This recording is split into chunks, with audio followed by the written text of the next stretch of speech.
अस्सलाम वालेकुम। 21 दिसंबर 2025 को एसडीओ पैरा का इंग्लिश ऐसे का पेपर हुआ जिसमें चार इंग्लिश ऐसे टॉपिक्स पूछे गए। उन चारों टॉपिक्स के ऊपर मैं एक वीडियो पहले बना चुका हूं, जिस वीडियो में मैं पहले दो टॉपिक्स जो ऐसे के थे उनको मैं डिकोड किया, मैंने उनको इंटरप्रेट किया कि उन उन टॉपिक्स के अंदर एग्जामिनर क्या पूछ रहा था। उन टॉपिक्स के अंदर मैंने फोकस एरियाज बताया कि किन किन एरियाज पे एस्पिरेंट्स को, कैंडिडेट्स को फोकस करना चाहिए था या करना चाहिए। और उसके बाद मैंने उन दोनों टॉपिक्स के ऊपर थीसिस स्टेटमेंट बनाई अपनी प्रीवियस वीडियो में। अपनी इस वीडियो में मैं जो तीसरा और जो चौथा टॉपिक था एस डी पैरा के इंग्लिश ऐसे के पेपर में, मैं उनको डिस्कस करूंगा वन बाय वन, जिसमें मैं बताऊंगा कि इन टॉपिक्स के अंदर जो ऐसे के टॉपिक्स एस डी पैरा के इंग्लिश ऐसे के अंदर पूछे गए, उनके अंदर एग्जामिनर क्या तवक्को कर रहा था, एग्जामिनर ने क्या पूछा है, तो इंटरप्रिटेशन। उसके बाद एक टॉपिक जो एस टी पैरा के अंदर इंग्लिश ऐसे के अंदर पेपर में जो टॉपिक्स आए हैं उनके अंदर फोकस एरियाज कौन से थे, कि किन किन एरियाज पे आपको फोकस करना चाहिए था। और तीसरी बात यह है कि मैं हर टॉपिक की थीसिस स्टेटमेंट भी आपको बना के दिखाऊंगा। Let me start.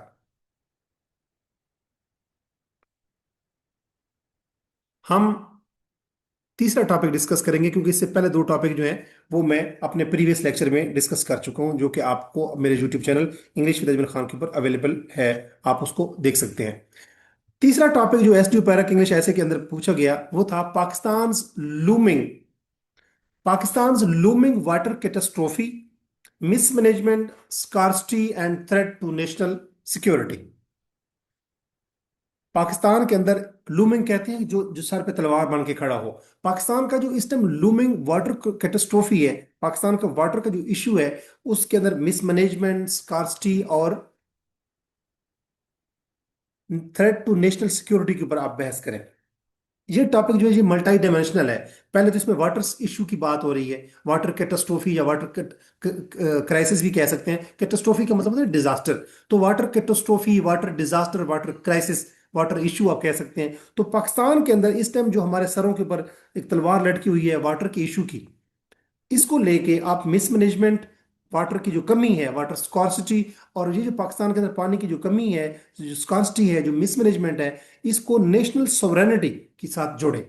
ये टॉपिक था। इसमें एग्जामिनर एक्चुअली क्या चाह रहा है, इस टॉपिक की इंटरप्रिटेशन देखिए कि आपने इस टॉपिक के अंदर वाटर का जो क्राइसिस है, वाटर की जो कैटास्ट्रोफी है, उसको लिंक करना था किसके साथ?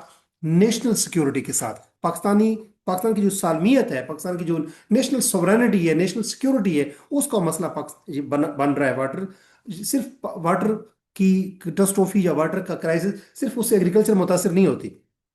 तो बेसिकली आपने सुना होगा कि आज की जो वार्स हैं वो कोई मिलिट्री वार्स नहीं रही। जो अभी करंट एरा है जिसमें हम जी रहे हैं, ये मिलिट्री वार्स का दौर नहीं है, ये इकोनॉमिक वार्स का दौर है या वाटर वार्स का दौर है।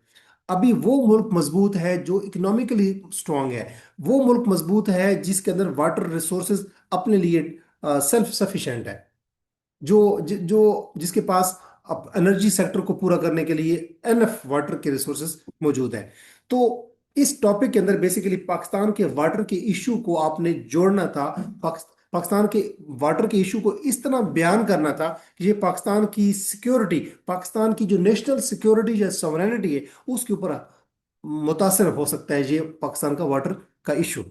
तो इस ऐसे के अंदर बेसिकली वाटर क्या है? वाटर कह लें, पानी कह लें, पानी बेसिकली क्लाइमेट का हिस्सा है, हमारे इन्वायरमेंट का हिस्सा है। तो ये इकोनॉमिक जो इन्वायरमेंटल पर्सपेक्टिव है उसको लेके अब जब वाटर की कमी होगी, वाटर की मिसमैनेजमेंट होगी, तो उससे क्या होगा? हमारे पास जो जो मीशत है, हमारी एग्रीकल्चर लेके और हमारे जितने भी सेक्टर्स हैं जहाँ जहाँ पानी इस्तेमाल होता है, वो हमारी जो इकोनॉमी है वो मुतासर होगी। तो इन्वायरमेंट जो है, जो वाटर जब कम होगा, उसकी मिसमैनेजमेंट होगी, उससे हमारी इकोनॉमी मुतासर होगी। जब हमारी इकोनॉमी मुतासर होगी, उससे क्या होगा? हमारी जो इंटरनल स्टेबिलिटी है, हमारे पाकिस्तान की जो इंटरनल स्टेबिलिटी, जो सिक्योरिटी है, वो मुतासर होगी, और जो बाहर की जो ताकतें हैं वो हमारे ऊपर असरअंदाज होंगी, और जो पाकिस्तान के अंदर नेशनल सिक्योरिटी के इश्यूज पैदा होंगे। जैसा कि आप देख चुके हैं इंडिया के अंदर, जो इंडिया जो है, हम 6 महीने पाकिस्तान जो है वो पानी में डूबा रहता है, फ्लड्स आए रहते हैं, और अगले 6 महीने जो है वो इंडिया हमारा पानी रोक लेता है। तो हमारे यहाँ ड्रॉट्स पैदा होती हैं, यानी कि पानी की कहत होता है, पानी की कमी होती है, हमें पीने को पानी नहीं मिलता, फसलों को पानी नहीं मिलता। तो यूं इंडिया हमारी नेशनल सिक्योरिटी के ऊपर असरअंदाज होता रहता है।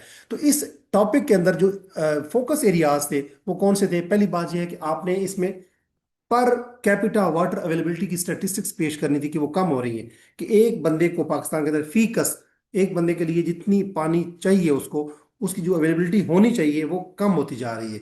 इसके ऊपर आपने स्टैटिस्टिक्स पेश करनी थी। फिर आपने बताना था कि ये जो हमारे ऊपर वाटर कैटास्ट्रोफी या वाटर का जो इश्यू जो है, इसकी कॉजेज क्या है। उसकी कॉजेज में आपने बयान कर सकते थे कि हम पानी को मिसमैनेज करते हैं, हम हमारी जो गवर्नेंस का जो स्ट्रक्चर है जो पानी को कंट्रोल करते हैं, हम इरिगेशन कह लें या कुछ भी कह लें, जो चाहे वो पीने का पानी है, चाहे वो फसलों के लिए है, चाहे वो अर्बन एरियाज में है, चाहे वो रूरल एरियाज में है, चाहे वो इंडस्ट्री में है, तो किसी भी पानी की हम मिसमैनेजमेंट कर रहे हैं। प्रोविंशियल मिसमैनेजमेंट भी है, नेशनल मिसमैनेजमेंट भी है, और जो इलाकाई कोलोकियल या जिसको हम लोकल जज कह सकते हैं वो भी मिसमैनेजमेंट है सिटीज के अंदर भी। तो क्लाइमेट चेंज से भी इसके अलावा दूसरा मसला ये है जिसकी वजह से वाटर कैटास्ट्रोफी जन्म ले रही है, कि क्लाइमेट चेंज हो रही है। अनप्रडिक्टेबल पैटर्न देखने में आ रहे हैं पूरी दुनिया में, कि कभी फ्लड्स आ जाते हैं, ग्लेशियल जो शीट्स हैं वो पिघलती हैं, और कभी कहत आ जाते हैं। तो अनप्रडिक्टेबल जो वेदर पैटर्न है, क्लाइमेट चेंज जिसको हम कह सकते हैं, उससे भी वाटर की मिसमैनेजमेंट और वाटर की कैटास्ट्रोफी या वाटर क्राइसिस जन्म ले रहा है। इसके अलावा पॉपुलेशन ग्रोथ पाकिस्तान के अंदर जो, अगर हम पाकिस्तान की अगर हम बात करें, तो पहले पॉपुलेशन हमारी कम थी, अब पॉपुलेशन आए रोज बढ़ती जा रही है, पॉपुलेशन एक्सप्लोजन है, हमारी यूथ बढ़ती जा रही है।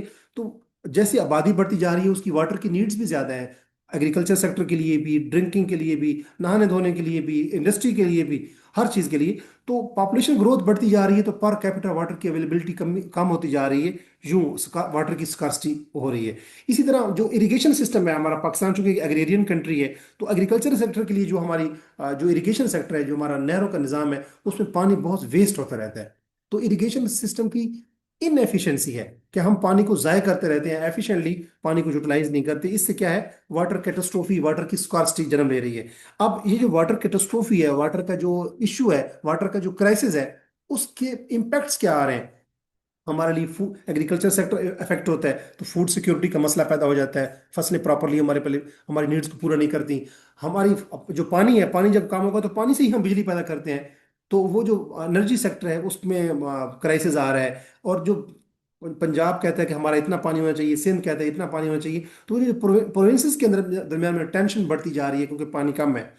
इसी तरह जो अर्बन रेस्ट है, जो अर्बन सिटीज हैं, जैसे हम कराची की बात करें तो वहाँ पे टैंकर्स, अगरचे वो साहिल समंदर में मौजूद है कराची, लेकिन वहाँ पे जो पानी के टैंकर्स होते हैं वो साफ पानी को लेके मुहैया करते हैं घरों तक और शहर के मुख्तलिफ हिस्सों तक। तो वो अर्बन अनरेस्ट, क्योंकि अर्बन एरियाज के अंदर पानी की जो जरूरत होती है, क्लीन एंड ड्रिंकेबल वाटर जो होता है वो नहीं पहुंच पाता। जो अर्बन एरियाज के अंदर लोग जो है अनरेस्ट का, रेस्टलेसनेस का शिकार होते हैं, क्योंकि उनको वाटर की अवेलेबिलिटी उस तरह नहीं हो पाती।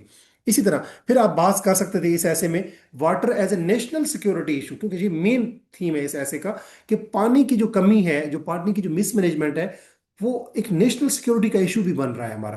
कि जैसे प्रोविंसेस अगर आपस में लड़ रहे हो पानी के ऊपर, तो प्रोविंसेस के दरमियान में क्या होता है, लैंग्वेज की बुनियाद पे, एथनिसिटी की बुनियाद पे, ज्योग्राफी की बुनियाद पे क्या होता है, टेंशन्स क्रिएट होती हैं, सेक्टेरियन इश्यूज क्रिएट हो जाते हैं प्रोविंसेस के दरमियान में। यूं पाकिस्तान के अंदर जो एक सिंधी सूबा है, जो पंजाब का सूबा है, जो बलूचिस्तान का सूबा है, जो पठानों का सूबा है, उनके दरमियान में क्या होती है, लड़ाइयाँ होती हैं पानी की बुनियाद पे, और यूं क्या होता है, ये नेशनल सिक्योरिटी का इशू बन जाता है।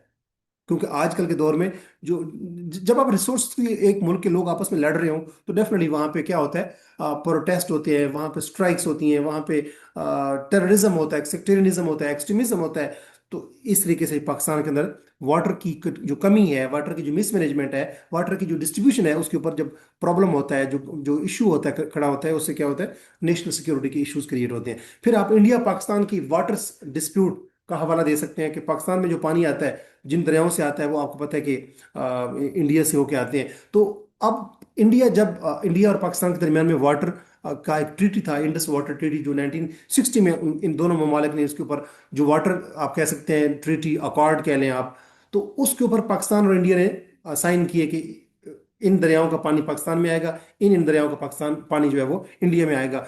तो रिसेंटली इंडिया ने इंडस वाटर ट्रीटी जो 1960 का जो इन्होंने दोनों ने साइन किया था, उससे उसने विदड्रॉ किया। उससे क्या है कि पाकिस्तान के अंदर आपने देखा होगा कि कुछ महीनों में फ्लड्स आते हैं, जिन दिनों में पाकिस्तान के अंदर फ्लड्स आते हैं उन दिनों में इंडिया पानी मजीद छोड़ देता है। लेकिन जब हमें पानी चाहिए होता है पाकिस्तान के जो प्रोविंसेस हैं, उस टाइम इंडिया जो है पानी दरियाओं का रोक देता है। इससे इंडिया और पाकिस्तान के दरमियान में जो जंग है वो मिलिट्री जंग की बजाय एक वाटर वार इशू स्टार्ट हो चुकी है। और यूं जब वो हमारे पानी को रोकता है, हमारे जो जिन दरियाओं का पानी पाकिस्तान में आना चाहिए, जब उनको वो रोकता है पानी का, तो वो वाटर कैटास्ट्रोफी जन्म लेती है, हमारे यहाँ पानी की कमी हो जाती है। उस तरीके से हमारी जो एग्रीकल्चर सेक्टर मुतासर होती है, हमारी इकोनॉमी मुतासर होती है। और जब हमारी इकोनॉमी मुतासर होती है, पानी की जब कमी होती है, हमारे प्रोविंसेस आपस में लड़ते हैं, जो सूबे पाकिस्तान के हैं, सिंध, बलूचिस्तान, खैबर पख्तूनख्वा और इस तरह केपी के। और जब प्रोविंसेस आपस में लड़ते हैं तो उससे क्या होता है, इंटरनल सिक्योरिटी इश्यूज पैदा होते हैं। और यूं इंडिया डायरेक्टली भी पाकिस्तान के अंदर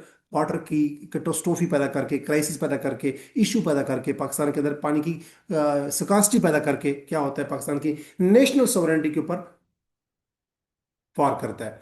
इसी तरह फिर इस ऐसे को जब आप कंक्लूड करेंगे तो आप बताएंगे कि पाकिस्तान के अंदर ऐसी वाटर पॉलिसीज हों, प्रोविंशियल लेवल पे भी और नेशनल लेवल पे भी, जिससे क्या हो, और ऐसी रिफॉर्म्स लेके आए जो हमारे इदारे हैं जो पानी को यूटिलाइज करते हैं, तो उनके अंदर जैसे वाटर एंड सैनिटेशन अथॉरिटी है, वासा है, तो इन इंस्टीट्यूशन के अंदर ऐसी रिफॉर्म्स लेके आए जाएं, लानी चाहिए, ताकि हमारे यहाँ जो वाटर है उसको वाइजली, प्रूडेंटली, एफिशिएंटली, इफेक्टिवली और इस्तेमाल किया जा सके। पानी की जो डिस्ट्रीब्यूशन है, रीडिस्ट्रीब्यूशन जो है प्रोविंसेस के दरमियान में, वो वाइजली हो, as per the rules, as per the canons of justice हो, ताकि किसी भी प्रोविंस का जो है वो ना हो, उसके हकूक गसब ना हो। अब इस टॉपिक के ऊपर मैंने एक थीसिस स्टेटमेंट बनाई है कि पाकिस्तान वाटर क्राइसिस। जरा टॉपिक देख लेते हैं कि पाकिस्तान के अंदर क्या था, टॉपिक क्या था। टॉपिक था Pakistan looming water catastrophe, mismanagement, scarcity and threat to national security. तो ये पाकिस्तान सेंट्रिक ऐसे था, लिहाजा हमने इसको थीसिस स्टेटमेंट में भी पाकिस्तान का वर्ड दिया। और टॉपिक के थीसिस स्टेटमेंट जरा देखिए। थीसिस स्टेटमेंट क्या होती है, जो एक से दो लाइन में पूरे ऐसे का एसेंस या क्रक्स होती है। एक थीसिस स्टेटमेंट बताती है कि पूरा ऐसे कैसे डेवलप होगा। और थीसिस स्टेटमेंट कहाँ लिखी जाती है, इंट्रोडक्शन के पैराग्राफ के एंड के ऊपर। तो थीसिस स्टेटमेंट में जब मैं इंट्रोडक्शन का पैराग्राफ एंड कर रहा हूँ तो मैं ये लाइन लिखूंगा कि Pakistan water crisis driven by chronic mismanagement and increasing scarcity. मुझे दोनों चीजें टॉपिक के अंदर थी, वो मैंने थीसिस स्टेटमेंट में भी डाल दी कि पाकिस्तान के अंदर जो वाटर क्राइसिस है वो जन्म किस चीज से ले रहा है, लंबे अरसे तक जो हमारे यहाँ मिसमैनेजमेंट होती जा रही है वाटर के हवाले से, और जो हमारे यहाँ लंबे अरसे तक जो पानी की कमी होती जा रही है, इंक्रीजिंग स्कार्सिटी। इस इन इन दोनों वजूहात की बुनियाद पे जो पाकिस्तान के अंदर वाटर क्राइसिस जन्म ले रहा है, it poses a serious threat to national security. ये पाकिस्तान की नेशनल सिक्योरिटी के ऊपर एक हमला आवर होता है, थ्रेटन करता है पाकिस्तान की नेशनल सिक्योरिटी को। कैसे, बाय अंडरमाइनिंग फूड सिक्योरिटी, कि हमारी फूड सिक्योरिटी को ये मुतासर करते हुए, इकोनॉमिक स्टेबिलिटी, हमारे मुआशी इस्तेकाम को मुतासर करते हुए, एंड सोशल कोहिजन, ये जो हमारे मुख्तलिफ सूबों के लोग आपस में जुड़े हुए थे, उनको अब सोशल जो कोहिजन था उनके आपस में, हार्मनी थी, उसको क्या कर रहे हैं, अंडरमाइन कर रहे हैं। अब लोगों का जो सोशल फैब्रिक है हमारी सोसाइटी का, हमारे मुल्क का, वो सोशल फैब्रिक, जो सोशल कोहिजन जो है वो मुतासर हो रही है, वो टूट रहा है। हमारा शिराजा बिखर रहा है, हमारे सिंधी, बलोची, पंजाबी, पख्तून वो एक दूसरे से क्या है, नाला है, क्योंकि वो समझते हैं कि हमारे सूबे को उतना पानी नहीं मिल रहा। तो ये बेसिकली वाटर की मिसमैनेजमेंट है और वाटर की कमी है, जिससे वाटर कैटास्ट्रोफी जन्म ले रहा है। और उस वाटर कैटास्ट्रोफी जो है वो हमारे यहाँ फूड सिक्योरिटी को कम कर रही है, मसाइल पैदा कर रही है, इकोनॉमिक स्टेबिलिटी पे मुतासर असरअंदाज हो रही है, और हमारा सोशल कोहिजन, जो हमारे जो लोग आपस में जुड़े हुए थे उनके दरमियान में क्या आ रही है, दराड़ पैदा कर रही है, खरीज पैदा कर रही है, उनके दरमियान में तफावत पैदा कर रही है। तो इसी तरह जो लास्ट टॉपिक था आज के ऐसे के अंदर, एस डी ओ पैरा के इंग्लिश ऐसे के पेपर में, वो टॉपिक था the reemergence of Pakistan as a global player. कि पाकिस्तान जो है वो दुनिया के नक्शे पे री एमर्ज हो रहा है, दोबारा एमर्ज हो रहा है एज ए ग्लोबल प्लेयर। तो इसकी इंटरप्रिटेशन क्या है, इसमें बेसिकली आप ये बताना आपको चाहिए था, एग्जामिनर ये पूछना चाह रहा है कि पाकिस्तान को ऑलरेडी ग्लोबल पावर नहीं है, बल्कि ये री एमर्ज हो रहा है एज ए, मतलब ये है कि आप इसको रिलेट करें किसी के साथ, कि हमारे यहाँ डिप्लोमेसी की बुनियाद पे या इकोनॉमिक जो आइसोलेशन थी पहले, हम डिप्लोमेसी के फ्रंट के ऊपर पाकिस्तान तनाई का शिकार था। इसी तरह जो इकोनॉमिक आइसोलेशन थी कि इकोनॉमी में भी हम बहुत वीक थे, लेकिन अब हमारी इकोनॉमी भी इंप्रूव होती जा रही है, डिप्लोमेसी के मैदान में भी हम इंप्रूव करते जा रहे हैं, हमारी इकोनॉमी, हमारा कंट्री वाइब्रेंट हो रहा है, डिप्लोमेटिकली भी और इकोनॉमिकली भी। इस तरीके से पाकिस्तान दुनिया के नक्शे पे ग्लोबल प्लेयर के तौर पे इमर्ज हो रहा है। तो इसके अंदर आप इसमें बेसिकली एग्जामिनर चाह रहा है कि आप एग्जामिन करें कि पाकिस्तान कैसे अपने आप को रीपोजिशन कर रहा है इंटरनेशनली, यानी कि बैन अवी सतह पे पाकिस्तान अपने आप को कैसे रीपोजिशन या आप कह सकते री इमर्ज हो रहा है as a global player, diplomatically, economically, ये आप खुद डिसाइड कर सकते हैं। अब इस ऐसे के अंदर कौन कौन से एरियाज पे फोकस करना चाहिए था? पहले कि पाकिस्तान की जो जियो स्ट्रेटेजिक लोकेशन है वो पाकिस्तान को इंपॉर्टेंट बनाती है दुनिया के नक्शे पे। यूं पाकिस्तान जो है अपने जियो स्ट्रेटेजिक लोकेशन के, जो पाकिस्तान के जो रिसोर्सेज हैं, जैसे बलूचिस्तान में चागी के मकाम पे हमारी गैस है, इस तरह हमारे जो मुख्तलिफ प्रोविंसेस हैं उनके अंदर डिफरेंट मिनरल्स हैं, जैसे केपी के है, सवात है, वहाँ पे हमारे मिनरल्स हैं। तो ये जो मिनरल्स हैं, हमारी जो जियो स्ट्रेटेजिक लोकेशन है, पाकिस्तान दुनिया की उस कोने पे मौजूद है। पाकिस्तान दुनिया की उस लोकेशन पे मौजूद है कि जहाँ पे बहुत ज़्यादा रिजर्व्स हैं, ऑयल के भी रिजर्व्स हैं और डिफरेंट माइंस हैं जहाँ पे, मिनरल्स हैं जहाँ पे, तो यहाँ पे आयरन के रिजर्व्स मौजूद हैं इस तरीके से। तो पाकिस्तान की जो जियो स्ट्रेटेजिक लोकेशन है वो पाकिस्तान को इकोनॉमिकली, इकोनॉमिक फ्रंट्स के ऊपर, मईशत के फ्रंट के ऊपर इसको हेल्प कर रही है कि पाकिस्तान अपने आप को रीपोजिशन करे। यहाँ पे जो हमारे रिसोर्सेज हैं, चाहे वो गैस है, चाहे वो ऑयल है, चाहे वो बाकी डिफरेंट मिनरल्स हैं, उनको हम मतलब एक एक्सट्रैक्ट करते हुए उसको इंटरनेशनल मार्केट में बेचते हुए हम इकोनॉमिकली पाकिस्तान मजबूत होता जा रहा है। तो जियो स्ट्रेटेजिक लोकेशन से पाकिस्तान इसको हार्नेस कर रहा है, इसको यूटिलाइज कर रहा है, इसको कैश कर रहा है। फिर आप इसे ऐसे में लिख सकते हैं कि रीजनल डिप्लोमेसी भी पाकिस्तान दिखा रहा है। पाकिस्तान के अंदर जो रीजनल, जो पाकिस्तान जिस खत्ते में है, जैसे साउथ एशिया में है, तो पाकिस्तान साउथ एशिया की अगर हम बात कर रहे हैं, सार्क की बात कर लें, एशियान की बात कर, जिस जिस एरिया में पाकिस्तान जहां जहां पे, यानी कि पाकिस्तान अपने जो जो आसपास नेबरिंग कंट्रीज हैं उनके साथ रीजनल डिप्लोमेसी दिखा रहा है। चाइना के साथ सीपेक के थ्रू, मिडल ईस्ट के साथ भी हमारे जो कल्चरल टाइज भी हैं, इकोनॉमिक टाइज भी बढ़ती जा रही हैं। सेंट्रल एशियन कंट्रीज के अंदर भी हम पाकिस्तान जो है अपना लोहा मनवा रहा है अपनी रीजनल डिप्लोमेसी के जरिए। और वो डिप्लोमेसी कौन सी है? पीस डिप्लोमेसी है। हमारा काउंटर टेररिज्म के अंदर हमारी जो फोर्सेज हैं वो इस्तेमाल होती हैं। इवन के सऊदी अरब में भी हमारी फोर्स इस्तेमाल की गई थी माजी बईद में। और इस तरह ट्रेड कनेक्टिविटी, जैसे जैसे मैंने बात की है कि चाइना के साथ हम सी पैक के थ्रू कनेक्ट कर रहे हैं, तो ये जो ट्रेड डिप्लोमेसी है, ये जो पीस डिप्लोमेसी है, और ये जो काउंटर टेररिज्म के मेयर्स हैं, दहशतगर्दी को के खात्मे के लिए जो हम, हमारी जो मिलिट्री डिप्लोमेसी है, इसकी बुनियाद पे पीस डिप्लोमेसी, मिलिट्री डिप्लोमेसी और ट्रेड डिप्लोमेसी, इन डिप्लोमेसी की बुनियाद पे पाकिस्तान रीजनल पावर बनता जा रहा है और यूं री इमर्ज हो रहा है, री पोजिशन कर रहा है अपने आप को। इसी तरह आप यहाँ बात कर सकते थे कि पाकिस्तान के अंदर मिलिट्री डिप्लोमेसी भी है और इकोनॉमिक डिप्लोमेसी भी है, यानी कि हम अपने आप को मईशत के तौर पे भी मजबूत कर रहे हैं। चाइना के साथ हम सी पे को, आपको पता है कि हम उसके पार्टनर हैं, तो वहां से हम इकोनॉमिक डिप्लोमेसी यूज कर रहे हैं। और जो कुछ कंट्रीज ऐसे हैं जैसे इंडिया है, वो हमारे ऊपर असरअंदाज होता है, तो हम इंडिया के साथ मिलिट्री डिप्लोमेसी दिखाते हैं कि वहां पे अपनी मिलिट्री को यूटिलाइज करते हुए हम उसको उसके दांत खट्टे करते हैं। तो जो मिलिट्री डिप्लोमेसी जहां हमें चाहिए होती है मिलिट्री डिप्लोमेसी, वहां अपनी मिलिट्री डिप्लोमेसी दिखाते हैं। जहां हमें अभी आजकल गजा के अंदर जो एक फोर्स है, उसके हवाले से पाकिस्तान की फोर्स की बात की जा रही है कि पाकिस्तान फोर्स वहां पे शामिल होगी या नहीं होगी।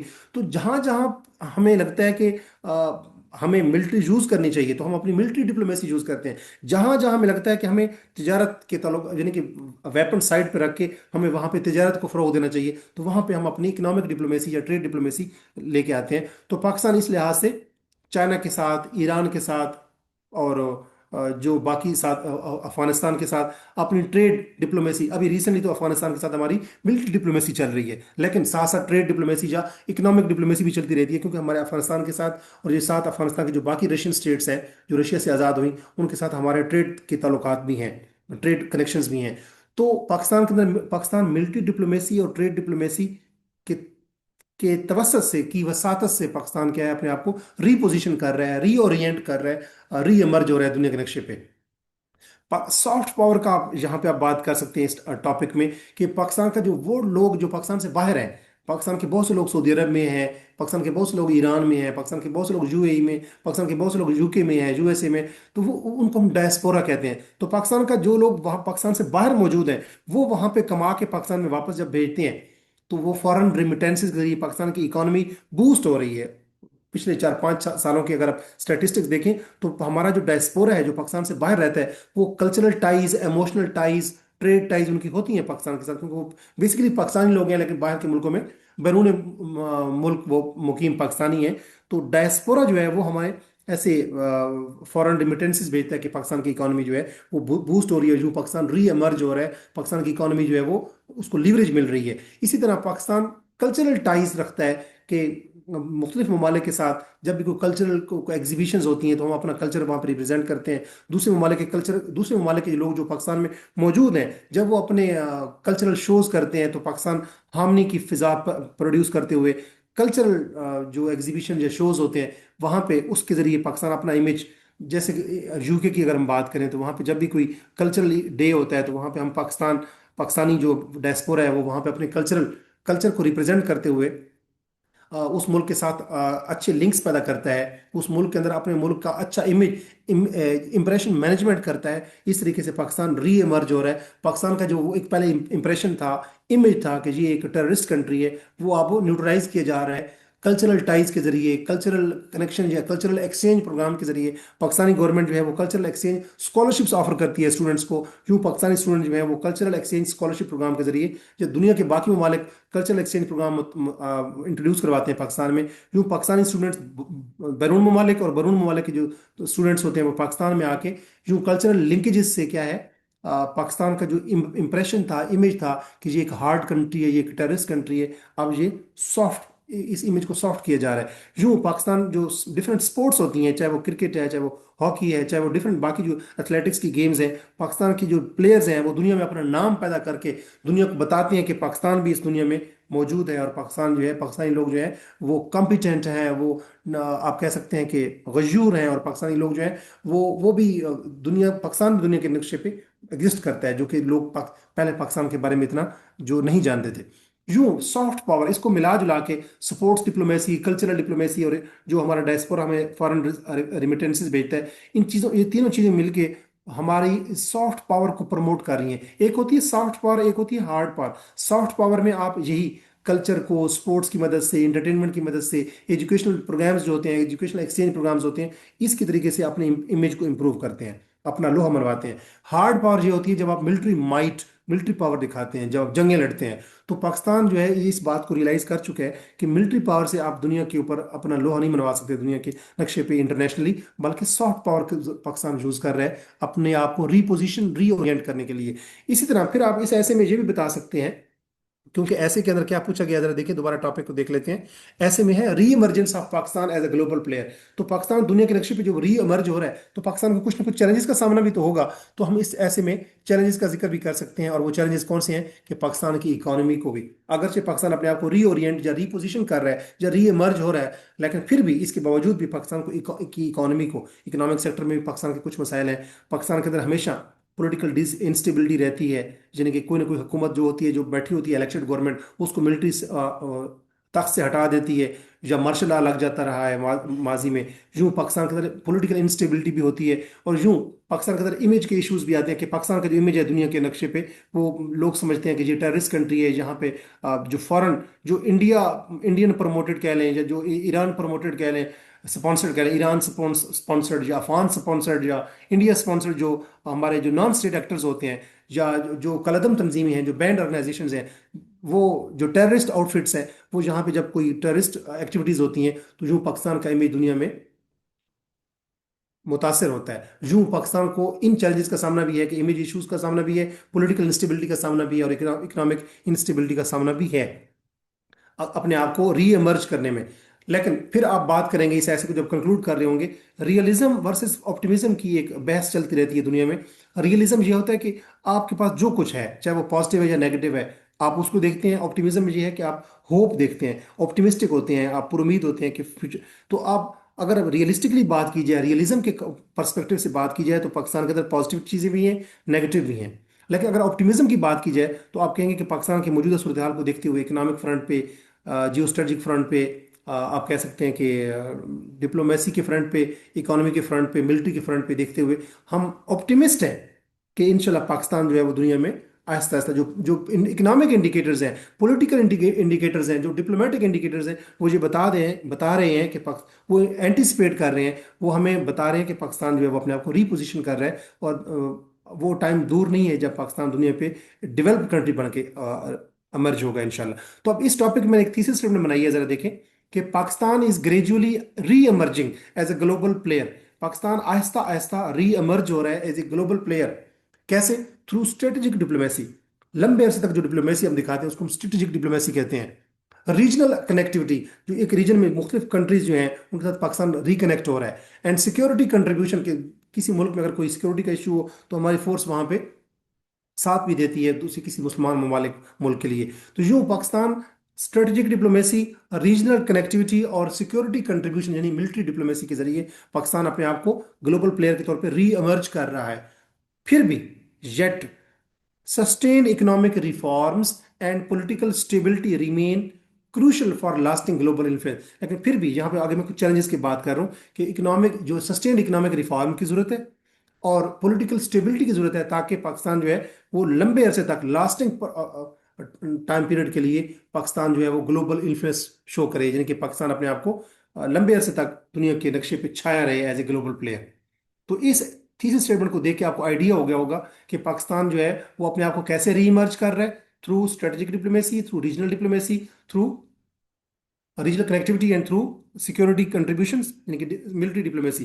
लेकिन फिर भी पाकिस्तान को दो किस्म के मसाइल का सामना है कि पॉलिटिकल इंस्टेबिलिटी और इकोनॉमिक इंस्टेबिलिटी जहाँ पे है। तो इकोनॉमिक, अगर सस्टेनेबल या सस्टेन इकोनॉमिक रिफॉर्म लाए जाए और अगर पॉलिटिकल स्टेबिलिटी को इंश्योर किया जाए तो पाकिस्तान जो है जैसे रीइमर्ज हो रहा है तो ये लॉन्ग लास्टिंग इसके इफेक्ट्स होंगे और दुनिया में ये लंबे अरसे तक जो है वो एज ए ग्लोबल प्लेयर बन के उभरेगा।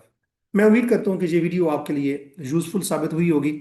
मैंने आज की इस वीडियो में एसडीओ पैरा के इंग्लिश ऐसे के पेपर में जो 4 टॉपिक्स है उसमें जो लास्ट टॉपिक थे तीसरा और चौथा वो डिस्कस किए हैं। इससे जो प्रीवियस वीडियो थी उसमें मैंने पहला और दूसरा ऐसे का जो टॉपिक था उनको डिस्कस किया है।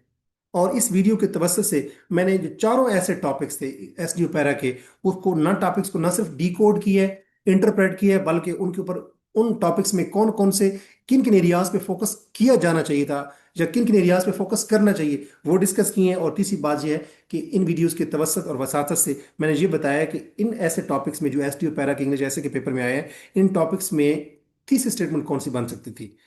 मैं उम्मीद करता हूँ कि आपको ये वीडियो यूजफुल लगी होगी। अगर आप इस वीडियो को यूजफुल आपने पाया है तो इस वीडियो को अपने उस फ्रेंड के साथ, अपने उस कुलीग के साथ जरूर शेयर करें जो CSS, PMS, assistant superintendent jail, deputy superintendent jail, tehsildar, assistant director या किसी भी एफपीएससी या पीपीएससी के इंग्लिश ऐसे पेपर की तैयारी कर रहा है और इंग्लिश ऐसे की तैयारी करना चाहता है, तो आप इस वीडियो को उसके साथ जरूर शेयर करें, अपने उस कुलीग के साथ। मैं अपनी आने वाली वीडियो में इंग्लिश ऐसे के हवाले से एक नए थीम के साथ दोबारा हाजिर होऊंगा। अपना बहुत सारा ख्याल रखें। अल्लाह हाफिज।